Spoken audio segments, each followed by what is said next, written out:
Today I still have with me Zach and Colin. How are you guys doing today? Fantastic. How you Man, doing? Doing pretty good. It's episode 9. You know who else? You know who was number 9? Who? Chris Boswell. You know who else? Someone better, Chris Boswell. JJ McCarthy. Anyways. Anyways, So in this edition right now, we're going to go into talking about NBA, and I'll let you guys kind of lead into it, and then I'll talk about the Eastern Conference and Western Conference. So you guys have any insights, any thoughts about that, NBA right now? Well, I think game of the night tonight. Am I joking? Yes. But it is, I think it's Saturday, where this Saturday is the Pelicans versus the Jazz. Pelicans are 18-42, and the Jazz are 18-41. So, who you guys got winning? I'll take the Pelicans. I'll take the Pelicans. Pelicans by 12. Yeah. By 12. And speaking of, the NBA, Charlotte's Hornets rookie Conkin up has broken the NBA record for the amount of threes set by a rookie with 107 and only 59 games compared to when it was previously set by Keegan Murray with 106 in 89 games. So Yeah. The Hornets are 10th in the Eastern Conference right now. 29-31 is their record. A .483 win percentage, just under 500. 19-21 in the conference, 9-4 in their division. Yep. They're 12-16 at home, but 17-15 on the road. Yeah. So a little better on the road than down in Charlotte where they're at home. Which Speaking about conferences, I'll just kind of lead into what I'll talk about in the Eastern Conference right now. So the Eastern Conference, the top 5 teams right now, we got the Detroit Pistons, 43-14. The Boston Celtics is going to be 38-20. New York Knicks is 37-22. Cleveland Cavaliers 37-23, and then the Raptors 34-25. That's what we kind of have going in the Eastern Conference right now. And I can talk a little bit about the Western Conference. Now we do have a graphic for the Western Conference. Standings. Already. yes, we do. So then we for the Western Conference we have Oklahoma City Thunder, which is they're still leading the 45-15. Yep. San Antonio Spurs are 43-16. Houston Rockets is 37-21. The Denver Nuggets 37-23, and the Minnesota Timberwolves 37-23. Denver Nuggets 37-22. Correction, my bad.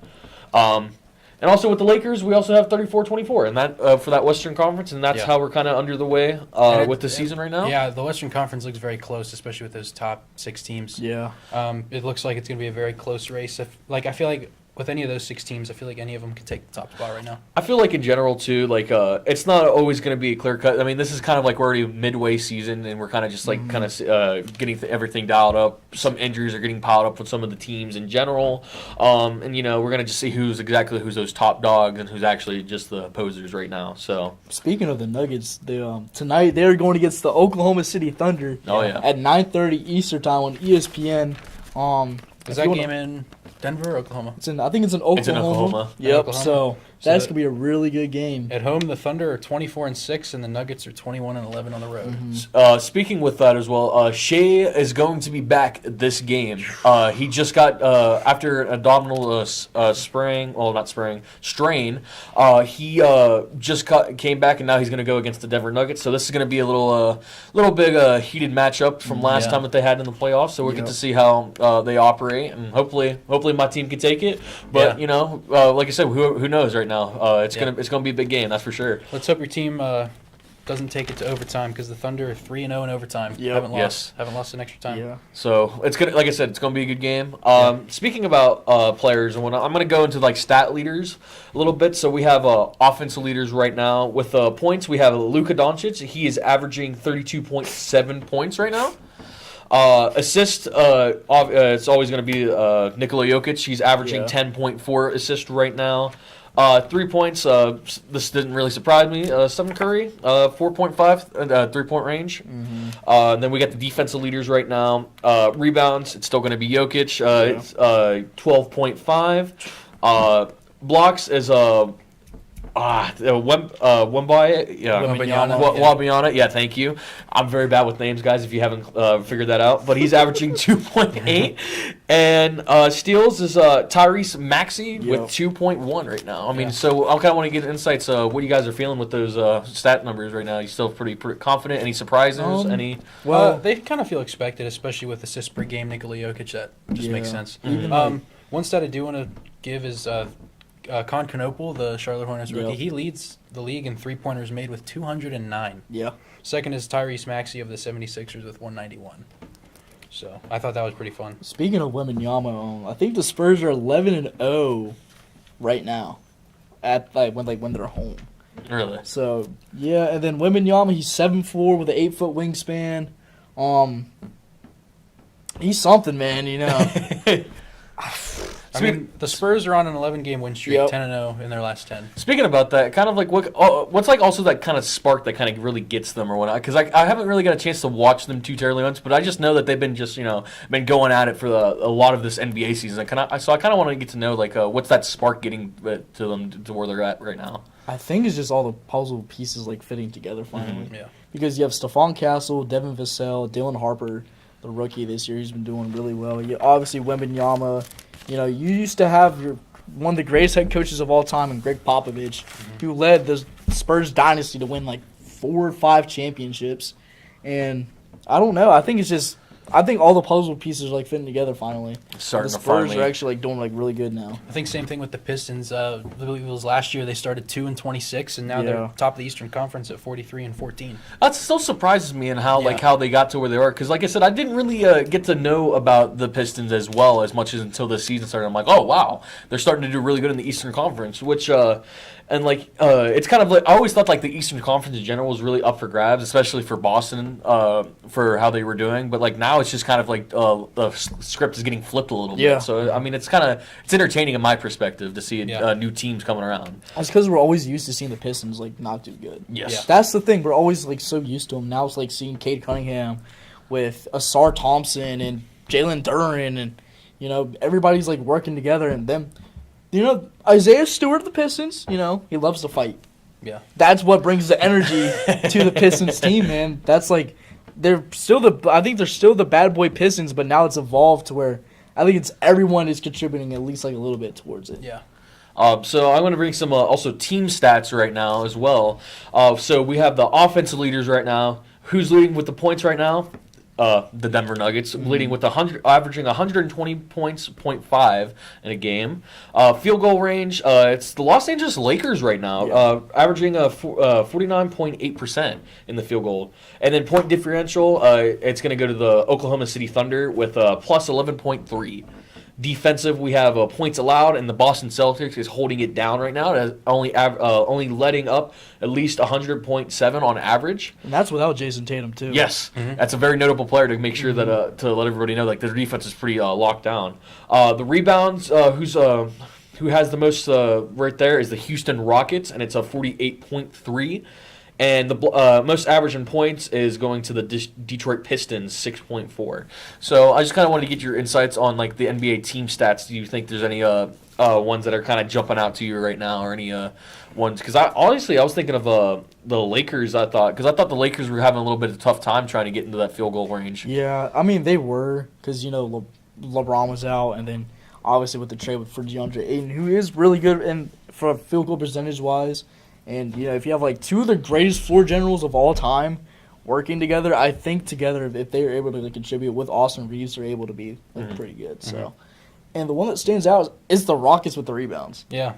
Out of all teams, it's the Rockets because, their tallest player is 6'11". That's Alperen Sengun, where you would expect the Nuggets at least because they have Jokic. Yes. And then, the Spurs because they have Wembanyama. And it's just, out of all teams, the Rockets. Well, I think it's just the Rockets too in general is really getting building their momentum up with for that Western Conference, and that Western Conference is getting really strong. So they're going to have to take everything they possibly can, whether that's going to be the rebounds, taking their shots or whatnot. But they have to have good positioning. I think they're doing that very well this season. So one thing I want to ask is we're 3/4 of the way through the season now. After the All-Star break, kind of heading into playoffs. Who do you see as a team to you want to watch out for?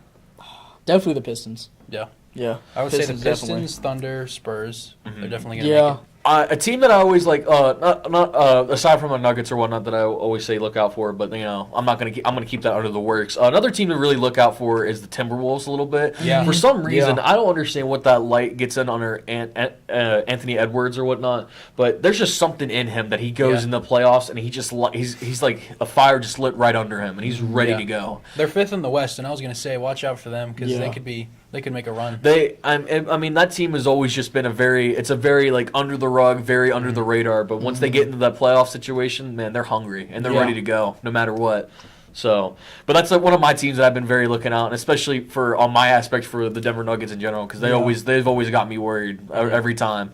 So, also kind of going off the playoff picture in general, since we're kind of talking about the playoffs. So we have the Eastern Conference with the Detroit and Boston. They're the first and second round byes that they have on there. If the playoffs did end, if the playoffs just started today, it would have the New York Knicks as the number 3 versus the Philadelphia 76ers going on right now. The Cleveland would go against the Raptors. Yeah. Cleveland being 4, Raptors being at 5. And then if you look at the Western side, I only did like the top 5 teams a little bit right now. Oklahoma and San Antonio Spurs, first and second round byes. If we're looking at the playoffs, like I said, the playoffs just happened today. It would be the Houston at the number 3 and Los Angeles at the 6, and then like I said, the Denver Nuggets at 4 and the Minnesota at 5. So that would be kind of the matchups we're looking at right now. Obviously, we still have a little bit more of that season to go on, a couple more games before it actually starts getting under the wraps. But just kind of like, what's your favorite matchup would you like to see at some point in the either Western or Eastern Conference? Denver, Minnesota. Minnesota. That'd be a great. Yeah. Like that would definitely go to a Game 7, Game 6 at the very least. Definitely. I mean, just imagine Game 7 in Minnesota. Nuggets and Wolves. That'd be pretty. That would definitely be really good. I definitely just kind of like the fact that I just wanted to get back to where they was the first time making it to the chip, and I really wanted to go see if Jokic can go do it again. Because I mean, he has the skills or whatnot. Yeah. We just got to give him a couple more rings. Another matchup I'm kind of really looking at a little bit. Looking at Cleveland and Raptors or whatnot. Cleveland and Raptors, they're kind of sitting at the edge or whatnot, and they're kind of really going to fight for that. And Cleveland, I'm surprised that they traded a lot of good players away too recently. Yeah. And so I'm still surprised that they're still keeping up or whatnot. But with the playoffs, I mean, what do you guys think of the play-in tournament? Because I like it because it gives the lower end teams more viewership and also gives them, and it's also because for the draft lottery as well. Yeah. Because if you lose, you have to play the first seed. You're the 8th seed, and then if you win, you're the 7th seed. Yeah. So that's how it works. I really also I like the fact that like kind of their playoffs in general too, like the first and second round byes, it gives them more chance to invite more teams to come out and play a little bit and to have more entertainment. Especially since I feel like a lot of playoff pictures, especially with NBA and like I said, almost all the general sports except for football and whatnot, they have more than just one game in the series and whatnot, so it gives them more of a chance to get more of that action. I feel like a lot of people kind of just take that for granted and kind of be like, oh, I just wish there were just one game or whatnot. I'm like, well, you get more entertainment, you get to figure out like who's actually the real good player, and you get like more games and more viewership in general. Yeah. Also, kind of playing off like your scenario of if the season ended today, the 2 teams that would have the highest chance of the first overall pick would be the Pacers and the Kings. They're both last in their respective conferences. I don't even know who the top prospect is right now. It's AJ Dibansta from BYU. Okay. Or it's I think it's Kobe Pete from Arizona. Well, something with the Pacers too. What happened from like last season to now? I mean, weren't they just up at top or whatnot? Tyrese Halliburton tore his ACL last year Yeah. in the finals, and that really killed him. And I think that killed the morale. Yeah. it really did. And they traded for Ivica Zubac from the Clippers, who was really good with the Clippers. He was a really good paint defender, mid-range shooter sometimes if you had an opportunity, and defender was always really good defending. And they still have Pascal Siakam, who it was an all-star this year, so that gives them some hope. And Tyrese is coming back soon, I hope, near the playoffs, but that won't do nothing for the Pacers. But the Kings are bad because It's the Kings. it's the Kings. But It's the Kings. I mean, they have DeMar DeRozan, Zach LaVine. Now they have DeAndre Hunter because the Cavs trade away DeAndre Hunter for Keon Ellis. They got Russell Westbrook. Russell Westbrook. Yeah, it's just you Man. light my fire. I still forget that he's on the Kings. Yeah, Man, it's just. he's been going around for a long Yeah. time too. He's been jumping a lot of teams back and forth and whatnot. People just lost their respect for Westbrook. Yeah. So I mean, Oh, man, he's still in my heart. I still would want him to get a chip at some point. Yeah, I mean, one of the players that kind of deserves that it would be him too. Yeah. So, but I guess that's going to be the end of the NBA segment. We're going to go to the next one. We're going to talk a little bit about spring training. I got some questions for you guys regarding about the MLB, kind of just like generic questions for us to get a little bit dive our toes a little bit into the MLB and trying to get a little bit more knowledgeable about it. Because obviously for me, for the Rockies, I don't really talk about them too much. But everything else though, let's I like to get knowledge about it. But that's going to be the end of this segment. We'll be right back on ZMC Sports. Want a career working with animals? Check out the Zoo Science and Applied Conservation program at West Liberty University. With over 300 animals on campus, dedicated lab spaces, fieldwork and internships, and a partnership with the AZA-accredited Oglebay Good Zoo, you'll get hands-on experience with reptiles, amphibians, and mammals. Our unique program has everything you need to start an exciting career as a zookeeper, researcher, or conservation scientist. Find out more at westliberty.edu/zoosci. From humble beginnings in 1837, West Liberty University has been home to thousands of students. Whether you're a recent high school graduate or looking to complete a college degree later in life, starting your educational career at West Liberty University will be the catalyst for your future. This is a place where you will discover who you are and where you belong, surrounded by lifelong friends and a supportive faculty and staff. Start your journey home at westliberty.edu. And welcome back to ZMC Sports Podcast here today. We're going to talk a little bit about MLB, and we're going to talk a little bit about spring training. So I'm going to kick it to you, Colin, because you talk about a little bit about it. So you can take it away. Yeah, so I just want to talk about the Pirates real quick. I saw earlier, like a couple weeks ago, that the MLB Players Association ranked the Pittsburgh Pirates farm system as the #1 in the MLB, which I thought was really surprising because the Pirates have not been good in years. Yeah. But I guess they've got a lot of young guys now. So, like with spring training, they're second in the grapefruit division. We have a graphic for divisions. So the Pirates are currently 5-2 with a .714 win percentage. They're on a 1-game win streak, plus 15 run differential. So not good, not bad, just kind of iffy. 3-1 on the road, 2-1 at home. They're behind the Yankees. They're both 5-2 right now. Then the Orioles are third at 4-2-1 with a .750 win percentage. The Nationals are 4-2-1 with a .750 win percentage. I apparently did not know that you could tie in spring training. Yeah, me neither. I thought it was like regular season. And then the Red Sox, Braves, and Cardinals are all tied at 4-2 with a .667 win percentage. One fun fact why it's called a grapefruit league is because back in 1915. A grapefruit accident landed on one of the manager's head for the teams and except for baseball. So Nice. and it's also because it's being played in Florida. That's cool. Yeah. That's for the Cactus League. It's being played in Arizona. So, yeah, speaking of the Cactus League, we'll look at them now. We have a graphic for them, too. So the Los Angeles Dodgers are undefeated, 6-0 with a 100% win percentage. They have a plus 32 run differential. Second is the Colorado Rockies at 5-2 with a .714 win percentage. And then third is the Giants from San Francisco, 4-2 with a .667 win percentage. Dude, out of all teams, the Rockies. I know. I'm surprised. Out of all teams. And then the Reds of Cincinnati, 3-2, 600 win percentage. The Chicago White Sox, 4-3, 571 win percentage. First time I see them with a winning record. Yeah. And then the Forever. Cleveland Guardians, 4-3 with a 571 win percentage. The Mariners 3-1 at a 583 win percentage. That's 500 to me. Yeah, I don't see why they have I don't ties.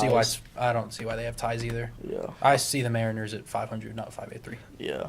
So kind of going on like a little bit of the teams that you're talking about, the Oilers or whatnot. But these are like the three teams I was looking at on MLB, which is kind of interesting how they were like projecting these records to like trending up. These are the three teams that I saw. So I have it says on MLB the Atlanta Braves were projected to be 92-70 this season.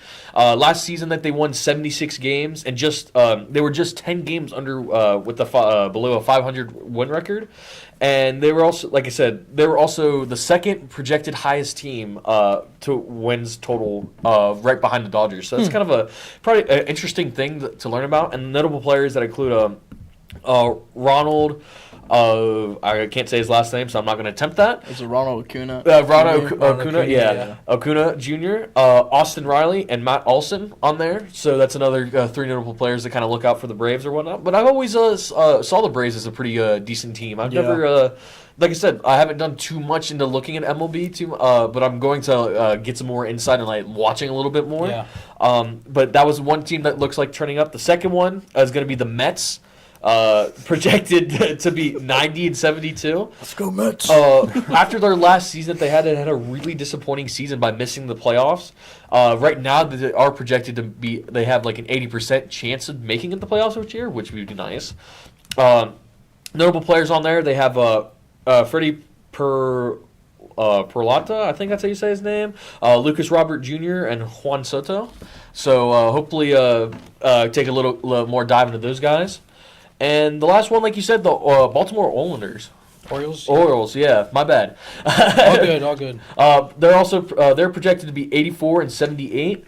That division's pretty stacked, I'd say, though, because they also have the Yankees, Red Sox, teams that kind of look out for in there. But that's another team that is also MLB's kind of really projecting to do pretty well this season. So those are the teams that I'm probably going to take a deep dive, other than my Colorado Rockies, obviously.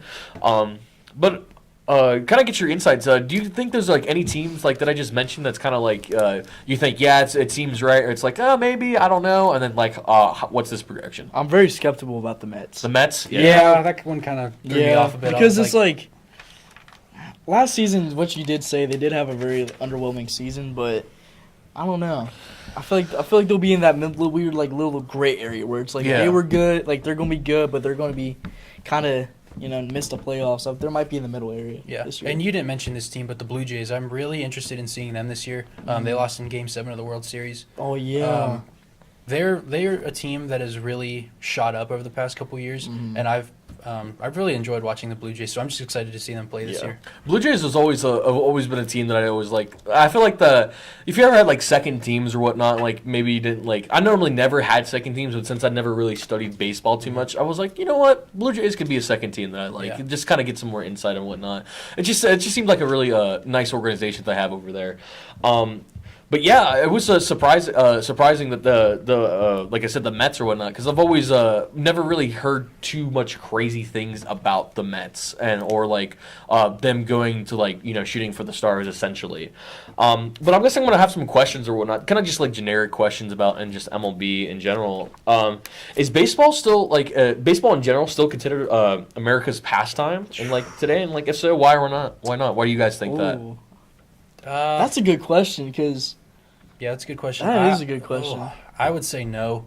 I just still think that like this, like with football, like the Super Bowl, even like NHL and the playoffs, like those have really come alive. I think more. Well, I mean, like since like MLB is like the only like sport that's going on during like the summertime, other than like maybe soccer or whatnot. Yeah. It's a lot of people kind of really like to say like that's like the pastime. You turn the game on. You go chill out, or you got your dad or something like go sleeping at the watching baseball because get really tired and after the fact. But it's just kind of like in my perspective, I feel like for me, it's kind of also leading to my next question or whatnot.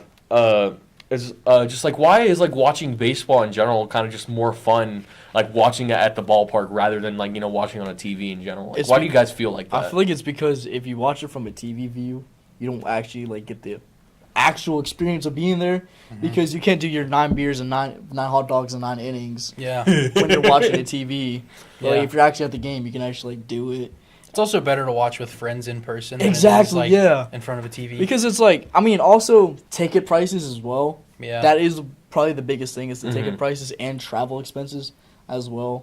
So I've always assumed too, like, especially when I went into the Rocky stadiums a couple of times in my childhood. I mean, it was always cheap because we weren't always like the best. But regardless, it always just like a nice experience to go with your family. The atmosphere in general, like the weather, it was always just like it was a nice sunny day. Or if it was like later in the afternoon too, it was always very like mellow down. And I always loved the songs too, like "Take Me Out to the Ball." Those type of songs. It always brings everybody together. And then especially like when we ever got a home run, which was not always happen, but every time there's always a home run, there's always like a nice scenery with the waterfall that we have there and everything. Yeah. At the That's Rocky another Stadium. thing too. Like even just being able to experience the like view, the backdrop of the stadium. right. Like no matter what it is, like what play it is or anything, just being able to look at that the whole game.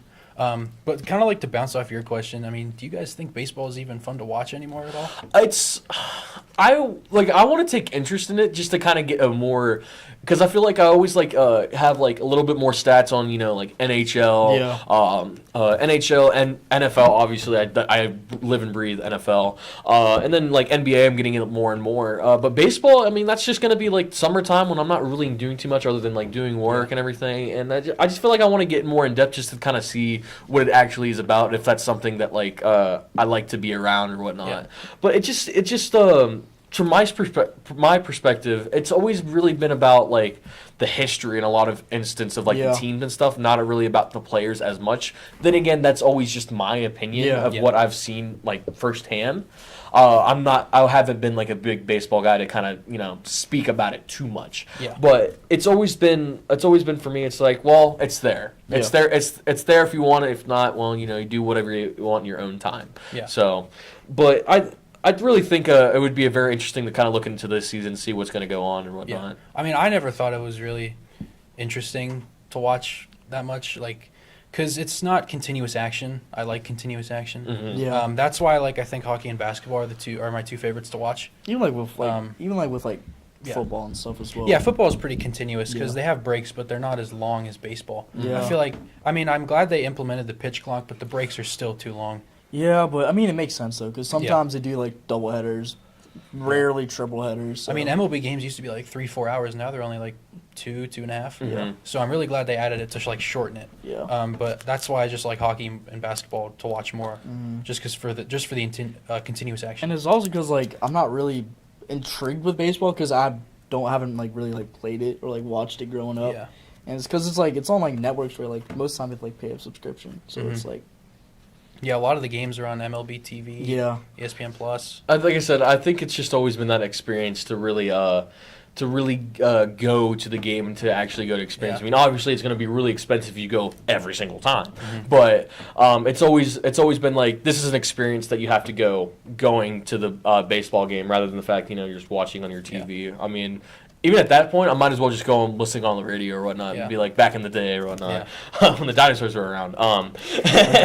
But my next question I have: do you think MLB is doing enough growth or whatnot to like enough like projections or enough like developing it to be like a bigger sport or whatnot? Like, do you think they're like projecting it to like people to go actually watch it? I think it's kind of hard. They've definitely lost a lot of fans with the Oakland A's moving to Vegas. Yep. I think that's made some fans mad. Mm-hmm. I will say like the MLB All-Star Game keeps fans into it because like out of all the 4 major sports, the MLB All-Star is number 1. Yeah. A lot of the other All-Star games, like none of us care, not even the players care. It's because with the NBA and the Pro Bowl, it's turned into a joke. Same with the NHL too. The NHL's bad. It's just I just don't understand like especially about those big the big games before like the game or whatnot like the NFL or anything like that. It's just like I know a lot of safety regulations are like in place so like players don't get hurt or get like too dangerous or whatnot. But I feel like if you're gonna have like these type of games like the Pro Bowl games or anything like that, like it really needs to like drive like more attention or whatnot. Like you have to like promote it more. You have to to go like all out for it, because especially for the people that are not playing in the series or anything like that, you got to go for it. You got to go out and reach for it to make it more entertaining for the people to watch it. And that's what I was gonna say, like what you said with promoting, like they're not marketing enough. Like they're not marketing the World Series enough. The World Baseball Classic is this year. They don't market that enough. I would even say with the All-Star, because like you know, when you look at all the other sports and they have an all-star, you can go, you know when it is. Like NFL All-Star is always the week before the Super Bowl. NHL All-Star is always beginning of February. If someone asked me like, oh, hey, when's the MLB All-Star, I'd be like, I don't know. Yeah. Like, you won't find out till like a couple of days before, because that's when they really push it out on social media. So I think just them marketing their top events more is really going to help get more fans and keep fans engaged. It kind of just leads into my last question I have before I kind of wrap this up a little bit.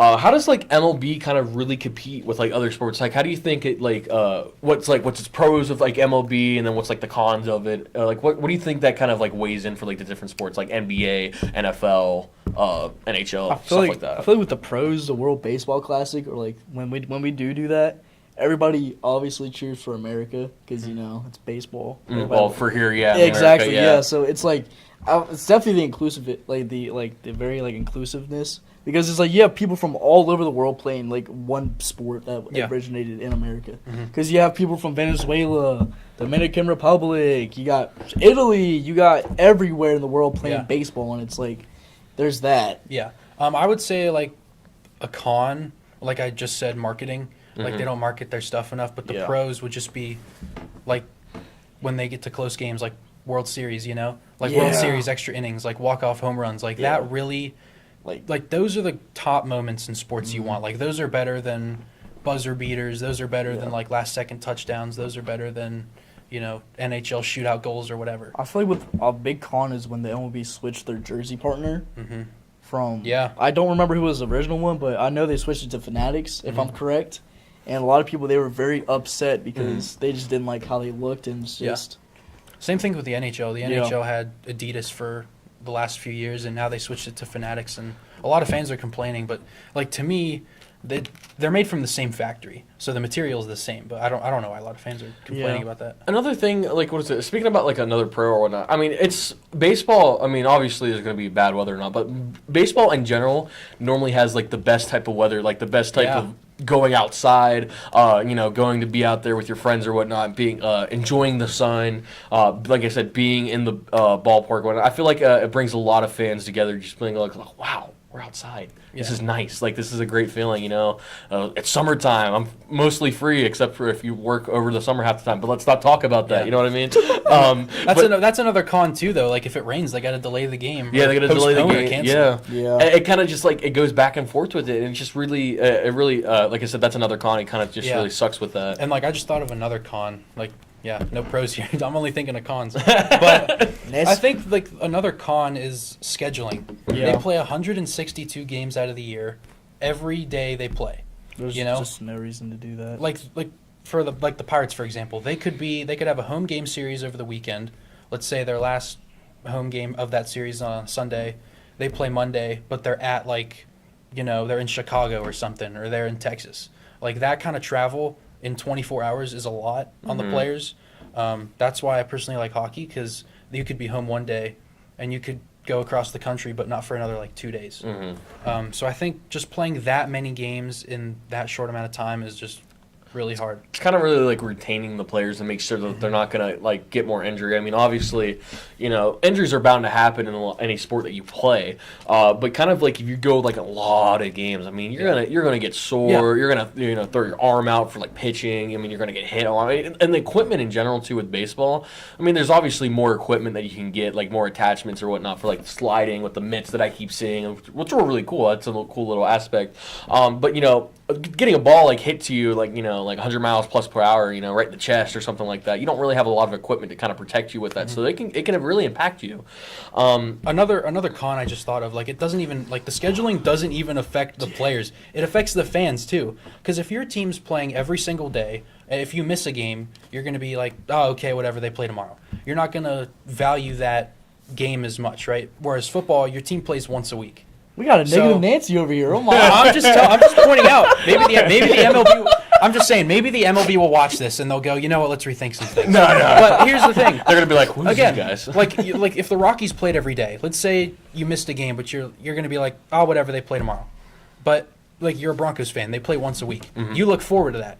You sit down and you actually watch that. Yeah. So having those games every day just kind of like it gets tiring. Fans devalue they devalue that. Yeah, it gets really tiring. Okay, that's it. That's all I got. That's all the cons. Yeah, to that's. I guess another pro. We'll go off that before because I like to end things on good things with that. I really also like it. I really also, like I said, the prices in general too. Yeah. I mean, I feel like the prices isn't always too terribly expensive in general.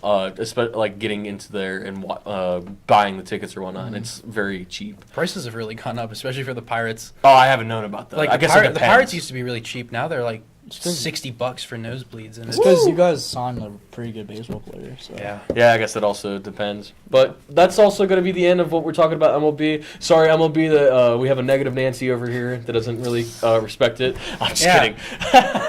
But we're going to be, the next segment is going to be the last segment we're going to have, and it's going to be NHL, and we'll be right back here on ZMC Sports. Want a career working with animals?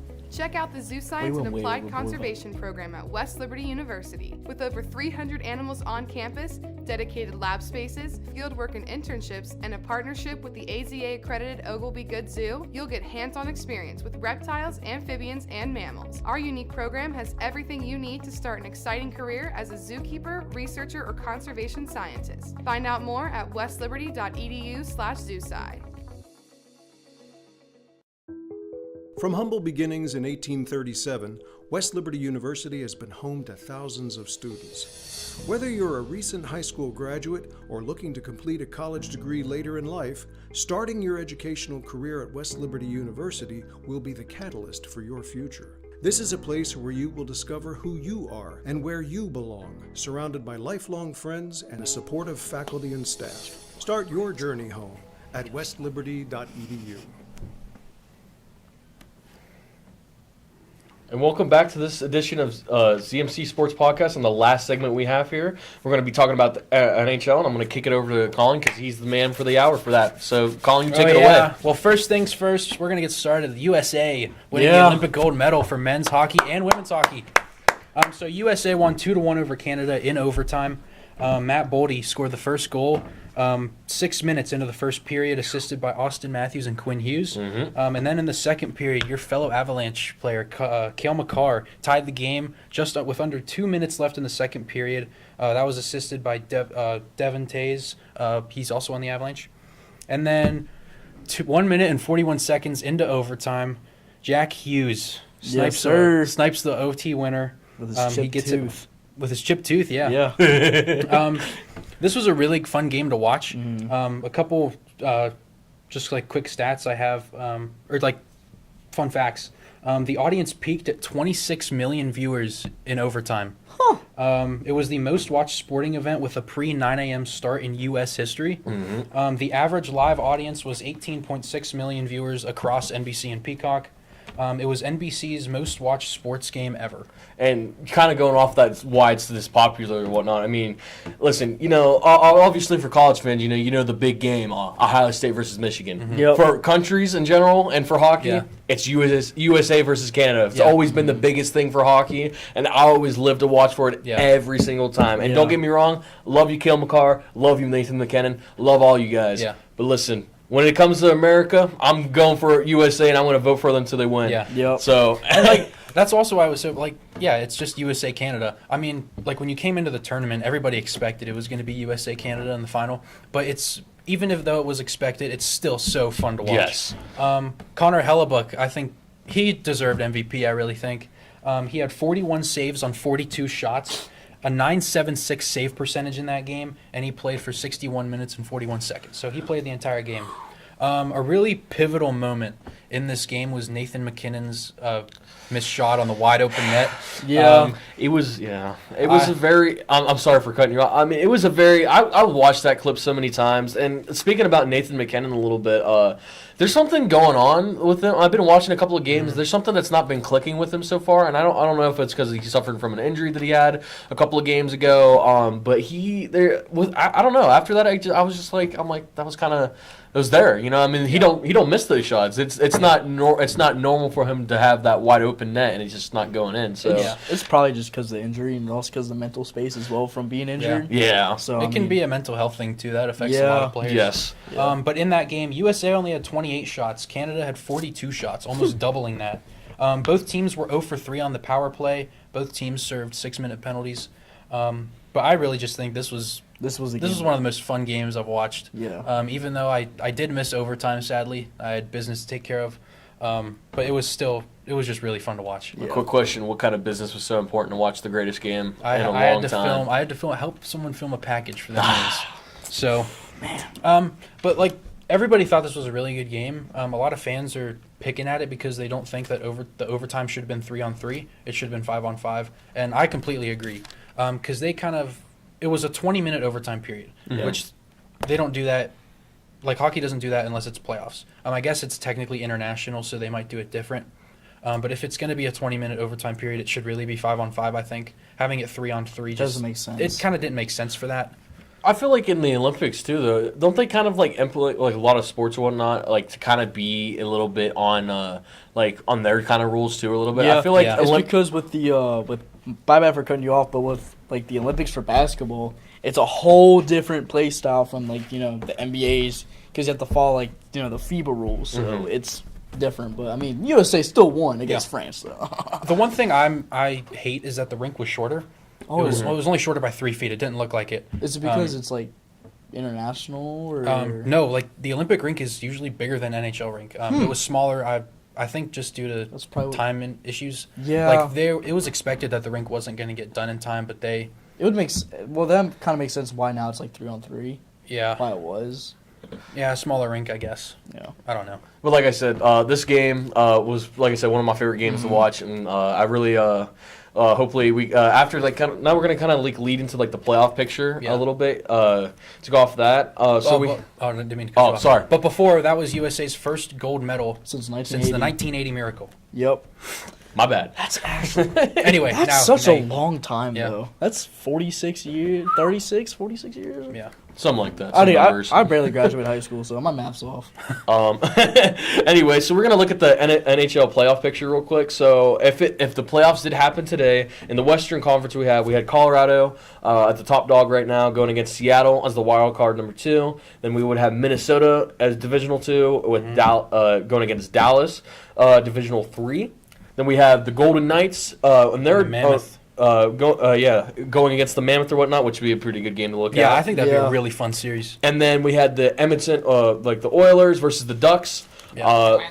That one I'm not looking too much into. I'm looking forward to that because finally they're not playing the Kings for like the 5th straight year in a row. That's true too. Yeah, I'm not gonna lie. I don't know how that happens. Oilers Kings 4 years in a row in the first round. That's nuts. That doesn't sound like entertaining to watch. No, it got boring. I just feel like it's just like it's some inside joke or whatever. Yeah. Like it's like, all right, guys, who's gonna win the Kings and Oilers? Yeah. Spoiler alert, the Oilers. Anyways, on the Eastern side, we have the Tampa Bay Lightning as the top dog right now, going against Boston Bruins. Tampa Bay beat them. Anyways, we got Detroit versus Montreal. There we go. I couldn't read my own handwriting. Thank you. And then we have we have Buffalo versus the Hurricanes. Yep. And then we have your Pittsburgh Penguins going against the Islanders or whatnot. Ooh. So I guess I want to kind of get some insight a little bit. Like, which teams are you very excited for? I mean, we obviously said Oilers versus the Ducks or whatnot, but what kind of teams are you kind of looking for in this playoffs, like in the first round? So immediately in the Eastern Conference, Buffalo Sabres. They haven't made the playoffs in 14 years, I think. Like, they have one of, I think it might be the longest playoff drought in the 4 pro major sports. Yeah, so it'd be fun to finally see them in the playoffs. On the Eastern side, I think the most boring series would be Red Wings Canadiens. The Canadiens are a really fun team to watch, but the Red Wings not so much. I think it'd just be kind of a beatdown. And then obviously the Pittsburgh Penguins. There was back when we were actually good and made the playoffs. Pre-COVID, we played the Islanders 2 or 3 years in a row in the first round, and we always lost to them. Like 1 year, 2019, I believe, was when we got swept by them. 2018, we lost in 6 games. So it's not been pretty, when we Wow. faced the Islanders in the first round. But this is a different Penguins team. And also, how do you feel about the Penguins now since Crosby is injured? Yeah, Unfortunately, let me That touch was- on that a bit. Speaking of, the USA and Canada, that was the biggest hit for Canada was Sidney Crosby getting injured. Yeah. Yes. I think, to be honest, I think that was That could have been one of the reasons I think they didn't play as well. Yeah. Because Crosby's such a team leader. He's just like that star player on Yeah. that roster. He's definitely a team builder, that's for sure. Yeah, but like you said, he did get injured in the Olympics. He got injured on a hit by Radko Gudas, who plays for the Anaheim Ducks. I didn't see the full clip of his injury, but I think it's a leg injury. It looked like when he got hit, his legs kind of split and did a weird thing. We don't know what the actual injury is. We just know it's lower body. Luckily, it's nothing torn. Yeah, he's going to be out for 4 weeks. He's placed on LTIR, long-term injured reserve. But the Penguins have showed that not just last night, but they've shown across his entire career that they can win without him. Yeah. The Pittsburgh Penguins have a 123, 65, and 28 record when Sidney Crosby does not play. That is a .634 win percentage. That's good. According to Money Puck, they have an 87.2% chance to make the playoffs and a 4.7% chance to win the Cup. This is So- without Crosby, too. Yeah, you're telling me there's a chance, right? Yeah. What were you going to say? So another team. Is there more insight that you're going to lead into? Yeah, I have got Okay. a little bit more on No, the you're Penguins. good. You're good. So coming into this year, the Penguins were not expected to be good. They were expected to be one of the top teams to get Gavin McKenna, the expected number 1 overall pick. Preseason and during the summer, every NHL analyst that I saw make a prediction for the Penguins of where they were going to be in their division. Every single one of them had them finishing 8th in the Metro. But now the Penguins, according to Money Puck, are one of 9 teams not eligible for the first pick. Those 9 teams are the Colorado Avalanche, Minnesota Wild, Dallas Stars, Tampa Bay Lightning, Carolina Hurricanes, Penguins like I mentioned, Detroit Red Wings, Montreal Canadiens, and the Buffalo Sabres. So those will be teams that cannot get the first overall pick and cannot get Gavin McKenna. The Penguins have 25 games remaining, and they are sitting very comfortably in a playoff spot. I think they can do it. I'd be very excited to see them into the playoffs. Yeah. I don't know that they'll make a big run, but I definitely think they can make the second It's round. definitely a stepping block to the right Yeah. direction for Yeah. that team. And I think a key part of that team is not even a player. I think it's Kyle Dubas. Yeah. He's really changed the trajectory of this franchise. Trading away a lot of the older guys that we had for very Picks. younger players and a lot of draft picks. He's literally the Sam Presti of Yeah. the NHL. So. We have 30 draft picks over the next, not to make a joke, but 6 or 7 years, I think. Something along those lines. Don't give me that look. So last night they got a 4-1 win over the New Jersey Devils. Arthur Shelov's played really well in net, 28 saves on 29 shots, Hey, a there we .966 save percentage in that That's game. good. That's really good. 59-44 was his time on ice. The Penguins are in action again tomorrow at 12:30 in the afternoon against the New York Rangers. Well, they will face their former head coach Mike Sullivan. Huh. So, and the Rangers have not been good this year. They're actually 8th in the Metro. That's actually. Just some stats on the Penguins real quick. 26% on the power play, which is 4th in the NHL. 84.5% on the penalty kill, 2nd in the NHL. That's good. Definitely another part of that is Dan Muse, the new head coach. He was an assistant coach for the Rangers for a couple years before he came here, and then he was also on the Nashville Predators from 2017 to 2020, I think. So he was on that Stanley Cup final team with the Predators. And his big strengths are special teams. Those are the big things that he can really get a team into. Also developing young players, which is why Kyle Dubas brought in all these young players. They average 3.42 goals for in the NHL, which is 5th in the league. And then goals against, they average 2.86, which is 8th in the NHL. Like I mentioned, they're 2nd in the Metro Division and currently 8th in the league, so top 10. Yeah, And they haven't seen that in a long time. Definitely an exciting team to keep looking out for. Mm-hmm. I mean, I haven't seen the Penguins be this good in a long time. I mean, it's been kind of 3 years or so a little Yeah, bit since they made the playoffs, So hopefully get back to where they need to be, especially for good old Sidney Crosby. Yeah. Get him a get well soon card. Yeah, it'd be really awesome to see him get one more run. Definitely one more. Yeah. Because he's 38, 39. Because I don't think the Penguins haven't offered Evgeny Malkin a contract extension yet. Yeah. So it's kind of expected he's either going to retire from the NHL or he's going to, if he does keep playing hockey, it would be back in Russia. So just seeing this trio of Letang, Crosby, and Malkin going for one last run, it's just warms my heart. It's really fun. Hey, It'd man. be really fun to see. Hey man, Unk still got it. Unk still got it, yeah, really. And kind of like the last thing I'm going to say before we kind of just wrap this up a little bit, the most exciting game that I'm ready for, on like just in general, is the Western Conference, the Minnesota and Dallas. Yeah. That's going to be a Yeah. really good game. That's a big head-to-head contact right then and there. I mean, They actually played in the first round. I think it was in the 2024 Stanley Cup playoffs. I think. I remember Minnesota won. Yeah, I think they tied the series 1-1, and I thought they had it. I was like, man, Minnesota looks really good. I really think they're going to win this series and make a run. But, I mean, they haven't gotten out of the first round in well over a decade. I think they've only made the Western Conference like 1 or 2 times. but it's also like a really difficult team for Dallas kind of starting off with, because I feel like Dallas always has like a very like they've always had a pretty difficult time starting the playoffs. So it's just going to be a different change of scenery instead of going against my Avalanche. Gosh, Yes. to a different team and see how head to head that could be for them. Yeah. But Dallas is 35-14-9 currently, 79 points, third in the Central Division, plus 36 goal differential. I mean, they're a really good team. Yes. They've got a lot of depth, especially last year. Like last year, they had like 8 20 goal scorers or something. Like that's a lot. Yes. Not a lot of people can hit 20 goals in a season. I can. Okay. Okay, bud. Let's not go too far. But I think this genuinely could be Minnesota's year. Yeah. Like, I haven't seen them in the top 10 in the NHL in a long time. Like, they've had a lot of struggle in the playoffs. Same with Toronto. It's not as bad as Toronto. No. But they've still had a lot of struggle. Like, they can't get out of the first round, or they can't even make the playoffs. It's like my Chargers. Yeah. Yeah. It's kind of Yeah. like my Steelers, too. Yeah. But anyway. Yeah. Um, It's like you have a really good team, but you're just mediocre. In the kind of one question I do want to postseason. ask you is, what do you think's going on with McDavid and the Oilers? I don't know. Do you think he stays? Do you think he goes? I Because feel like In my professional opinion, he's got to go. I mean, Yeah. for his character one. I mean, obviously for the Oilers, they need him. Yeah. Like it's a definitely like staple to have him or whatever. But for him and where he needs to be at, I mean, for David, come on, man. He should have had like 2 chips like years ago. Yeah.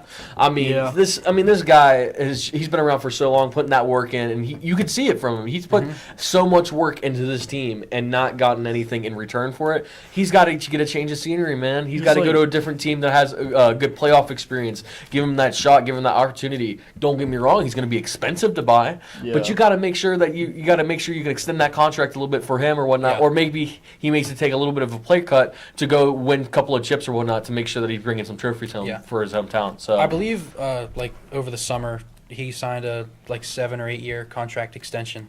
But I agree. I think he's got to go get a change of scenery because Yeah. losing back-to-back Stanley Cup Finals is tough, but doing it to the same team, Every like single that hurts time. more. Yeah. And then losing the gold medal game this year, like that's hard. I mean, also I feel like he's really carrying the team along with Leon Draisaitl. I feel like he doesn't have enough like talent around him, like high-end talent to really like support him. So I feel like he's just kind of doing all the work. If I were him, I would get out of there. And like you said, it's going to be a lot. Like if you trade him, they're going to want a lot in return. Yeah. But yeah, I really think he needs to go to a different team. Well, that's going to be the end of this podcast here today. We're going to come back next week, I think so, if we have the time for that. But if not, we'll see you back here on spring break. Thank you, Zach and Colin, for getting some more information. And we'll be right we'll see you guys later at ZMC Sports. Like what